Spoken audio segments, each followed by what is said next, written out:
Welcome to this micro-learning session entitled, Using Teams Whiteboard Features. Open a Teams meeting and click the Share icon from the upper icon bar. Click Microsoft Whiteboard. Click New Whiteboard. Choose the Present Whiteboard option if only you will be editing the board. Choose the Collaborate on Whiteboard option if your participants will be editing the board. Click the Collaborate on Whiteboard or Present Whiteboard button. You will be presented with templates, but for this tutorial, I'm going to close this window by clicking the X on the upper right corner so we have a blank whiteboard. The most basic thing you can do is draw with a pen by clicking on the pen icon in the toolbar at the bottom. You'll see you have multiple options. Click on the first pen icon. Here you can change the color, line thickness, and transparency of the pen. You can also make it into an arrow. With your mouse, draw on the screen. You can also use the pen to draw a smart shape. With my mouse I'm going to draw a circle and it will snap to a nice circle shape. This will only work if the option for enhanced ink shapes is turned on. To do this, click on the gear icon in the upper right corner. Make sure the slider next to enhanced ink shapes is turned on and pushed to the right. You can also make shapes by clicking on the shapes icon in the lower toolbar. Here you can select circle and add it to the whiteboard. Once added, you can change its formatting using the small formatting bar next to it. You can delete the shape and most anything on the board by clicking on the trash can icon. Now, let's copy the original circle by clicking on the circle. Choose the copy icon from the items toolbar. Now click anywhere on the screen and click on either Command or Ctrl V to paste the shape. Now we can use the mouse to click and drag the image to form a Venn diagram. Participants can add to the whiteboard by clicking on the T or text icon from the lower toolbar. Click anywhere on the screen and begin typing. There will be a formatting toolbar that allows you to change the look of the text. Resize the text by clicking on the corner grab dots to shrink it. Participants can also add to the board using notes. Click on the notes icon in the toolbar. Select a note color. Click on the whiteboard to add the note. You can type into this note and, using the formatting toolbar at the top of the item, change the look of the note and text.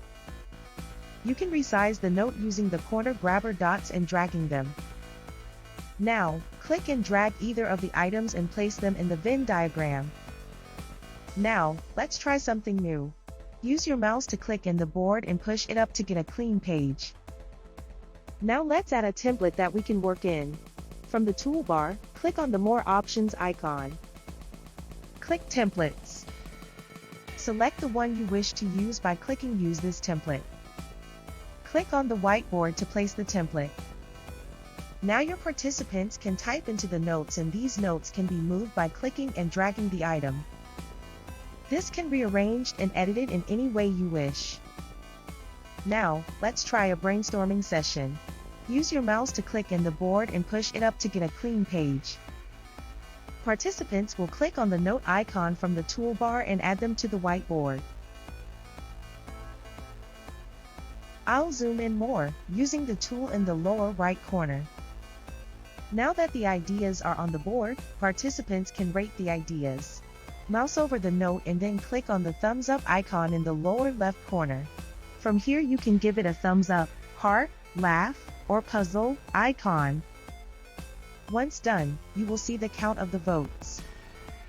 Participants can also comment on a note by clicking on the comment icon from the items icon bar. Type in your comment, then click the arrow icon to save. You can click and drag the comment icon to anywhere on the note. If you want to keep your users on task during the brainstorming, consider using the timer. Click the timer icon at the top. It may display as a time or a clock icon. Use the plus and to change the time. Click Start to begin the countdown. You can then click pause or stop or let it run down. You can also click the +1 minute button to add time to the clock. For our last task, we'll work together on a PDF. Use your mouse to click in the board and push it up to get a clean page. Click on the More Options icon in the toolbar. Click Documents. You can also do this with an image or a video. Select a document or image. Now you can use comments, highlighting, notes and text to collaborate on this document. Click on the document and then click the comment icon. As before, type in your comment and click the arrow, then drag it to the proper location in the document. Next, let's look at the highlighter. Click on the pen icon from the toolbar. Click the highlighter. Draw on the document with the highlighter. There is also a laser pointer. This allows you to point things out without it staying on the screen. From the toolbar, click on the laser pointer. You can click and drag the red dot to underline, circle or point out items on the page. Once the meeting is over, you can share the whiteboard with others. Click on the share icon in the upper right corner. You can share with specific people by putting their emails in the top text box. You can also just share it as a link. Click the link at the bottom to set your permissions. Select what you wish to use. You can click Can Edit to change it to view only. Click Can View. Click Apply. Click Copy Link. You can now share that link via Oaks, Teams, email, or chat, just to name a few. Click the X to close the window. That's it. You're done.